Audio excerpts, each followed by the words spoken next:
എല്ലാവർക്കും സ്വാഗതം. ഈ റിവ്യൂ ഇഷ്ടപ്പെടുവാണെങ്കിൽ ഒന്ന് ലൈക്ക് ചെയ്തും സബ്സ്ക്രൈബ് ചെയ്തും സപ്പോർട്ട് ചെയ്യണേ. അപ്പോൾ ആദർശ സേവ്യറിനെ പോയി കാണുന്നുണ്ട്. എന്നിട്ട് സേവ്യറിനോട് ചോദിക്കും, ആ മോഡേൺ ഹോട്ടലിൽ തന്നെയാണോ ഈ പറയുന്ന എക്സ് താമസിക്കുന്നത്? അയാൾ അവിടെയാണ് എന്നൊരു സംശയം ഇങ്ങനെ മാളവിക പറഞ്ഞു എന്നൊക്കെ പറയുമ്പം സേവ്യർ പറയുന്നുണ്ട്, ആ പ്രദേശത്താണ് ലൊക്കേഷൻ കാണിക്കുന്നതെന്ന് ഞാൻ നേരത്തെ പറഞ്ഞില്ലേ, ഇപ്പോൾ അത് സത്യമായില്ലേ, മിക്കവാറും ആ ഹോട്ടലിൽ തന്നെ ആയിരിക്കും എന്നൊക്കെ പറഞ്ഞു കഴിയുമ്പം ആദർശ പറയുവാണ്, എനിക്കും ആ ഹോട്ടലിൽ ഇനി കുറച്ച് ദിവസം താമസിക്കേണ്ടി വരും. അങ്ങനെ താമസിക്കണമെങ്കിൽ ID പ്രൂഫൊക്കെ കാണിക്കണ്ടേ, വേണ്ടി ഒരു ID കാർഡ് സെറ്റാക്കി തരാമോ എന്ന് ചോദിക്കുമ്പോൾ സേവർ പറയുന്നുണ്ട്, ആ പഞ്ചാബിയുടെ വേഷത്തിലുള്ള ഒരു ഫോട്ടോ അയച്ചു കൊടുത്താൽ മതി, പിന്നെ പേര് ജഗദീപ് സിംഗ് ആണല്ലോ, അങ്ങനെ കാര്യങ്ങളൊക്കെ വെച്ച് സ്ഥലവും ജലന്ധർ എന്നൊക്കെ വെച്ച് ഒരു ID കാർഡ് ഞാൻ തന്നെ റെഡിയാക്കി തരാമെന്ന് പറയുന്നു.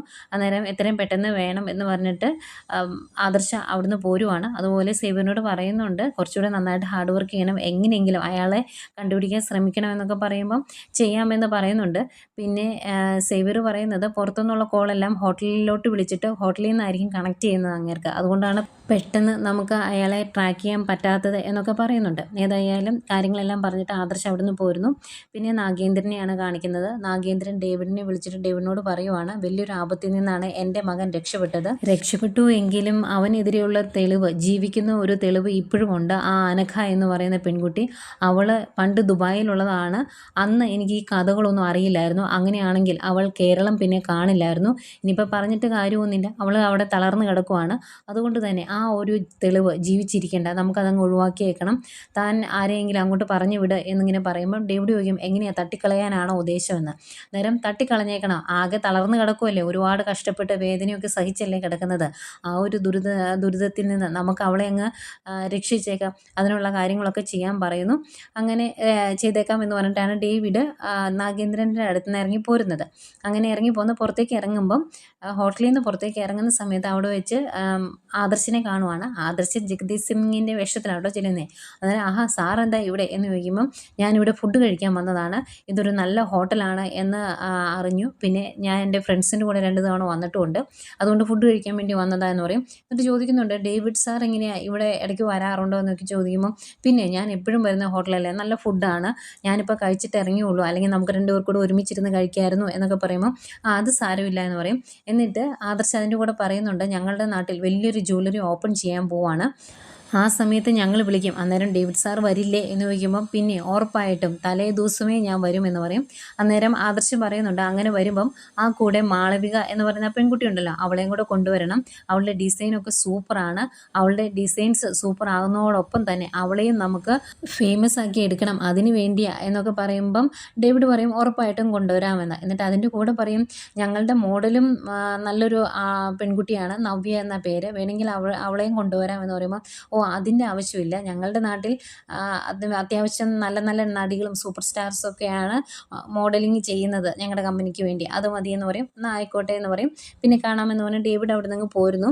ആദർശ് കുറച്ച് നേരം നോക്കി എന്നിട്ട് അകത്തേക്ക് കയറിപ്പോവും. എന്നിട്ട് റിസപ്ഷനിൽ ചെന്ന് റൂമിൻ്റെ എല്ലാം താരിഫും കാര്യങ്ങളൊക്കെ നോക്കുന്നു. എന്നിട്ട് എനിക്കൊരു സ്വീറ്റ് റൂം വേണമെന്ന് പറയുമ്പം, അത് ഇത്തിരി പാടാ സാറ് എന്ന് പറയും. അന്നേരം ആദർശ് പറയും, കുഴപ്പമില്ല, എനിക്ക് സാധാ റൂമാണെങ്കിലും മതി, ഞാൻ പോയിട്ട് പിന്നെ വിളിക്കാം, എനിക്ക് കുറച്ച് നാൾ ഇവിടെ താമസിക്കേണ്ടി വരും, അന്നേരം റൂം വേണമെന്നൊക്കെ പറയുന്നു. നോക്കട്ടെ എന്ന് പറയുന്നുണ്ട് അവർ. അന്നേരം ആദർശ് പറയുവാണ്, ഇവിടെ നിന്ന് ഇറങ്ങിപ്പോയ ഡേവിഡ് സാറിൻ്റെ ഫ്രണ്ടാണ് ഞാൻ എന്ന് പറയുമ്പോൾ, ആണോ എങ്കിൽ പറയണ്ടേ, സാർ ഇവിടെ വരുമ്പോൾ ഞങ്ങൾ സ്പെഷ്യൽ ഫുഡൊക്കെ ഉണ്ടാക്കി കൊടുക്കാറുണ്ട്, അതുപോലെ തന്നെ ഞങ്ങൾ സാറിനെയും ട്രീറ്റ് ചെയ്യും, അതുകൊണ്ട് സാറ് പറഞ്ഞാൽ മതി എന്നാണ് റൂം വേണ്ടതെന്ന് പറഞ്ഞാൽ മതി എന്നൊക്കെ പറയും. ആയിക്കോട്ടെ എന്നൊക്കെ പറഞ്ഞിട്ട് ആദർശ് അവിടെ നിന്ന് ഇറങ്ങിപ്പോരുന്നു. അന്നേരം ആദർശ് ഇങ്ങനെ മനസ്സിൽ ഓർക്കുന്നുണ്ട്, ഈ ഹോട്ടലാണ് രഹസ്യങ്ങളുടെ എല്ലാം സങ്കേതം, അതുകൊണ്ട് ഇനി ഞങ്ങളുടെ ടാർഗറ്റ് ഈ ഹോട്ടൽ തന്നെ ആയിരിക്കണം എന്നൊക്കെ ഇങ്ങനെ മനസ്സിൽ ഓർക്കുന്നുണ്ട്. പിന്നെ കാണിക്കുന്നത്, ആ ഗുണ്ടകളെ പറഞ്ഞു വിടാൻ പറഞ്ഞായിരുന്നല്ലോ നാഗേന്ദ്രൻ, അങ്ങനെ ഗുണ്ടകളെ പറഞ്ഞു വിടുന്നു അനഘയെ കൊല്ലാൻ വേണ്ടി. അവന്മാർ നേരെ അകത്തോട്ട് കയറി വരുന്നു. അന്നേരം അടുക്കള ഭാഗത്തൂടെയാട്ടോ കയറി വരുന്നത്. അവിടെ അനഘയെ നോക്കാൻ വേണ്ടി നിൽക്കുന്ന ചേച്ചി ഉണ്ടായിരുന്നു. അവർ നിങ്ങൾ ആരാ എന്ന് ചോദിച്ച് തടയാൻ ചെല്ലുമ്പം, മാറി നിൽക്കടി എന്ന് പറഞ്ഞ് തള്ളി മാറ്റിയിട്ട് നേരെ അനഘ കിടക്കുന്ന റൂമിലേക്ക് ചെല്ലുന്നു. അന്നേരം അവിടെ അനഘയില്ല.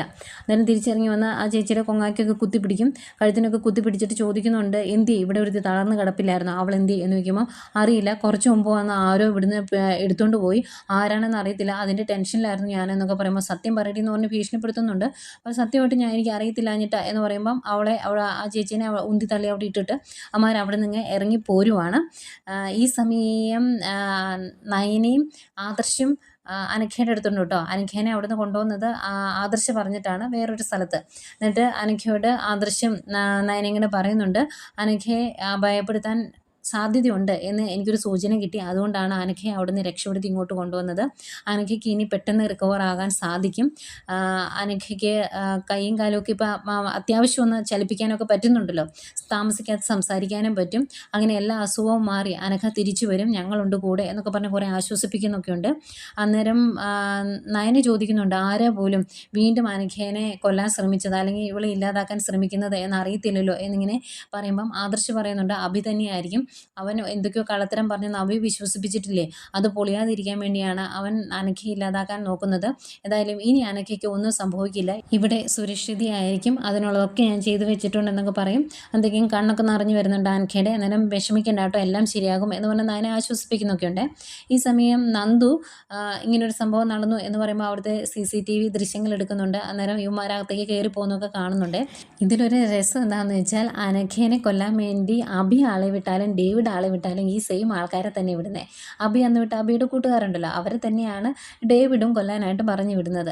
ഏതായാലും അവന്മാരെ കണ്ടു കഴിയുമ്പോഴേക്കും തിരിച്ചറിയുന്നുണ്ട് നന്ദു. അത് കഴിഞ്ഞ് അവർ ചീട്ട് കളിച്ചുകൊണ്ടിരിക്കുന്ന സ്ഥലത്തേക്ക് നന്ദു ചെല്ലുന്നു. അപ്പോൾ പോലീസ് ജീപ്പ് കണ്ടു കഴിയുമ്പോൾ അവന്മാർക്ക് ഭയങ്കര പുച്ഛമാട്ടോ. പോലീസ് വന്നിട്ട് പോകും, നമ്മളത് മൈൻഡ് ചെയ്യേണ്ട കാര്യമില്ല എന്നൊക്കെ പറഞ്ഞ് ഇരിക്കുവാണ്. അന്നേരം നന്ദു അവരുടെ അടുത്തോട്ട് വന്നിട്ട് അവന്മാരോട് വന്ന് വണ്ടി കയറാൻ പറയും. അന്നേരം ഞങ്ങളെ കൂടുതൽ പേടിപ്പിക്കുകയൊന്നും വേണ്ട, വരണമെന്നുണ്ടെങ്കിൽ ഞങ്ങൾ വേറെ വണ്ടിയിൽ അങ്ങ് വന്നോളാം എന്നൊക്കെ പറയുന്നു. ദേഷ്യം വന്നിട്ട് നന്ദു അവന്മാരെ എടുത്തിട്ട് ഇടിക്കുന്നുണ്ട്. ഇടയ്ക്ക് നന്ദുവിൻ്റെ കൈയൊക്കെ പിടിച്ച് ഞെരുക്കി വയ്ക്കുന്ന ഒരു സന്ദർഭം വരുന്നേക്കും ആദർശം അങ്ങോട്ട് എത്തുന്നുണ്ട്. ആദർശം കൂടി അവന്മാരെ ഇടിച്ചൊതുക്കി പോലീസ് ജീപ്പിൽ കൊണ്ട് കയറ്റുന്നുണ്ട്. വണ്ടി കയറ്റി കഴിയുമ്പോൾ ആദർശം എന്തൊക്കെയോ നന്ദുവിനോട് പറഞ്ഞിട്ടാണ് പോകുന്നത്.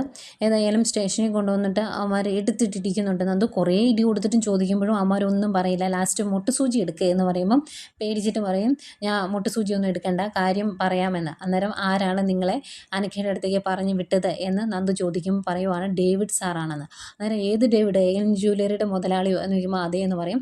അത് നന്ദുവിനൊരു ഷോക്കാണ്. നന്ദു ഈ ഇടി മൊത്തം കൊടുത്തത് അഭി ആയിരിക്കും, അഭി എന്നൊരു പേരായിരിക്കും ഇവന്മാർ വായിൽ നിന്ന് വരുന്നത് എന്ന് കരുതിയാണ്. അതുകൊണ്ട് തന്നെ അവന്മാർ ആ കൂടെ പറയുന്നുണ്ട്, ഞങ്ങൾ പേര് പറഞ്ഞിട്ടും കാര്യമൊന്നുമില്ല, പോലീസിന് അവരെ ഒന്നും ചെയ്യാൻ പറ്റില്ല എന്ന്. അന്നേരം നന്ദു പറയും, ആയിക്കോട്ടെ നീ ഏതായാലും പേര് പറ എന്ന് പറഞ്ഞാണ് ഇടി കൊടുക്കുന്നത്. ഇനിയിപ്പം പോലീസിന് തൊടാൻ പറ്റാത്തവരാണെങ്കിൽ ഞങ്ങളങ്ങ് മാറി നിന്നോളാം, നീ പേര് പറ എന്ന് പറഞ്ഞിട്ടായിരുന്നു ഇരിക്കുന്നത്. പേര് പറഞ്ഞു. അന്നേരം നന്ദു പറയുന്നുണ്ട്, ഇത് ഞാൻ ഒരിക്കലും പ്രതീക്ഷിച്ചില്ല എന്ന്.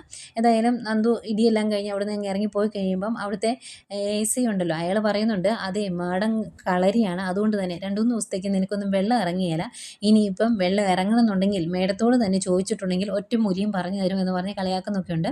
ഏതായാലും നന്ദു അവിടെ നിന്ന് ഇറങ്ങിയിട്ട് നേരെ ഡേവിഡിനെ കാണാനായിട്ടാണ് പോകുന്നത്. ഡേവിഡിൻ്റെ ക്യാബിനിലേക്ക് നന്ദു കയറി ചെല്ലുമ്പോഴും മൈൻഡ് ചെയ്യാതെ ഇരിക്കുവാണ് അങ്ങേര്.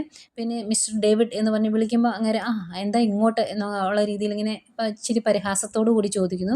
അന്നേരം പറയുന്നുണ്ട്, അനഘ എന്ന പെൺകുട്ടിയെ കൊല്ലാൻ ശ്രമിച്ചതിൻ്റെ പേരിൽ, കൊല്ലാൻ ആളെ വിട്ടതിൻ്റെ പേരിൽ തന്നെ അറസ്റ്റ് ചെയ്യാനാണ് ഞാൻ വന്നത് എന്ന് പറയുമ്പം എൻ്റെ ശത്രുക്കൾ ആരെങ്കിലും അങ്ങനത്തെ ഒരു പരിപാടി ഒപ്പിച്ചതായിരിക്കും, അതിൻ്റെ പേരിൽ ഞാൻ പോലീസ് സ്റ്റേഷനിലേക്ക് വരേണ്ട കാര്യമില്ല എന്ന് പറയുമ്പം നന്ദു സമ്മതിക്കുന്നില്ല. അവർ അങ്ങനെ പറഞ്ഞ സ്ഥിതിക്ക് തന്നെ എനിക്ക് ചോദ്യം ചെയ്യണമെന്ന് പറയുന്നു. അന്നേരം അങ്ങനെ പറയുന്നുണ്ട്, ഇതൊക്കെ വെറുതെ ഒരു പ്രഹസനം മാത്രമാണ്, ഞങ്ങളുടെ എന്തെങ്കിലും ആവശ്യത്തിന് ഞങ്ങൾ പോലീസ് പ്രൊട്ടക്ഷൻ ആവശ്യപ്പെടാറുണ്ട് ജ്വല്ലറി ഉദ്ഘാടന സമയത്തൊക്കെ, അങ്ങനെയല്ലാതെ പോലീസുകാർ ഇവിടെ കയറി ഇങ്ങനെ നിരങ്ങിയിട്ടില്ല എന്നൊക്കെ പറഞ്ഞ് അങ്ങനെ ഇത്തിരി ചൂടാകുന്നൊക്കെ ഉണ്ട്. എന്നാലും നന്ദു കൂടെ വന്നം എന്ന് തന്നെ പറയുന്നു. അങ്ങനെ പറഞ്ഞ് പോകാൻ തുടങ്ങുമ്പോഴത്തേക്കും കറക്റ്റ് നന്ദുവിനൊരു കോള് വരുവാണ്, IG-യുടെയാണ്. ഡേവിഡിനെ അറസ്റ്റ് ചെയ്യേണ്ട, ആ രീതിയിലുള്ള ചോദ്യം ചെയ്യലൊന്നും അവിടെ വേണ്ട എന്ന് പറയുന്നു. ആയിക്കോട്ടെ എന്ന് പറയുവാണ് നന്ദു ഫോൺ വെക്കുമ്പം തന്നെ ഡേവിഡ് ചോദിക്കും, IG ആണല്ലേ, ഈ മാതിരി പരിപാടി ഇവിടെ വേണ്ടാന്ന് പറഞ്ഞല്ലേ എന്ന് ചോദിക്കുമ്പം പറഞ്ഞു, IG പറഞ്ഞാൽ എനിക്ക് കേൾക്കാതിരിക്കാൻ പറ്റില്ലല്ലോ, പക്ഷേ ഈ കാര്യങ്ങളെല്ലാം ചെയ്തത് താനാണ് എന്ന് എനിക്കറിയാം, അതുപോലെ അന്ന് സ്വർണ്ണക്കടത്ത് നടത്തിയ ഡ്രൈവറെ കൊന്നതും താനാണ് എന്ന് എനിക്കറിയാം എന്ന് പറയുമ്പം ഈ നാട്ടിൽ നടക്കുന്ന എല്ലാ പ്രശ്നങ്ങളും എൻ്റെ തലയിലേക്ക് എടുത്തു വെച്ചു, എൻ്റെ കൊച്ചെ നിനക്ക് വേറെ പണിയൊന്നും ഇല്ലേ എന്നൊക്കെ ചോദിക്കുന്നു. വേറെ നിവൃത്തിയൊന്നും ഇല്ലാണ്ട് നന്ദു അവിടുന്ന് തിരിച്ചു പോരുവാണ്. അന്നേരവും നന്ദു ആലോചിക്കുന്നുണ്ട്, എന്തിനാണ് അഭിക്ക് വേണ്ടി ഇത്രയും വലിയൊരു കാര്യം ഇയാൾ ചെയ്യുന്നത്, അതിൻ്റെ ആവശ്യം എന്താണ് എന്നിങ്ങനെ ചിന്തിച്ചുകൊണ്ടാണ് നന്ദു അവിടുന്ന് ഇറങ്ങിപ്പോരുന്നത്. ഇത്രയും കാണിച്ചുകൊണ്ടാണ് ഇന്നത്തെ എപ്പിസോഡ് അവസാനിക്കുന്നത്. അത് കഴിഞ്ഞ് പ്രമോ പോലെ കുറച്ച് കാര്യങ്ങൾ കാണിക്കുന്നുണ്ട്. അത് നയനയുടെ 3-ാം മാസത്തെ ചടങ്ങ് നടക്കുവാണ്. അന്നേരം അതിനുവേണ്ടി മുത്തശ്ശൻ ഒരു നെക്ലേസ് മേടിച്ചിട്ടുണ്ട് നയനയ്ക്ക് കൊടുക്കാൻ. അത് മുത്തശ്ശിയെ കാണിക്കുന്നു. അന്നേരം മുത്തശ്ശി പറയുന്നുണ്ട്, ഞാൻ പോയി സെലക്ട് ചെയ്താൽ പോലും ഇത്രയും നല്ല നെക്ലേസ് സെലക്ട് ചെയ്യാൻ പറ്റില്ല, എനിക്ക് ഒരുപാട് ഇഷ്ടപ്പെട്ടു എന്ന് പറയുമ്പം മുത്തശ്ശൻ പറയുവാണ്, ഇത് ചടങ്ങിൻ്റെ സമയത്ത് മോളുടെ കഴുത്തിൽ നീ ഇട്ട് കൊടുക്കണം, എന്നെക്കൊണ്ട് പറ്റില്ലല്ലോ എന്ന്. ആയിക്കോട്ടെ എന്ന് പറയുന്നു. അങ്ങനെ ചടങ്ങുകൾ നടക്കുന്നു. മുത്തശ്ശി അത് നയനയുടെ കഴുത്തിൽ ഇട്ട് കൊടുക്കുന്നുണ്ട്. അത് കഴിഞ്ഞ് വീഡിയോ കോൾ വിളിച്ച് മുത്തശ്ശനെ എല്ലാം കാണിച്ചു കൊടുക്കുന്ന മുത്തശ്ശിയും കാണിച്ചുകൊണ്ട് ഇന്നത്തെ കഥ അവസാനിക്കുന്നു.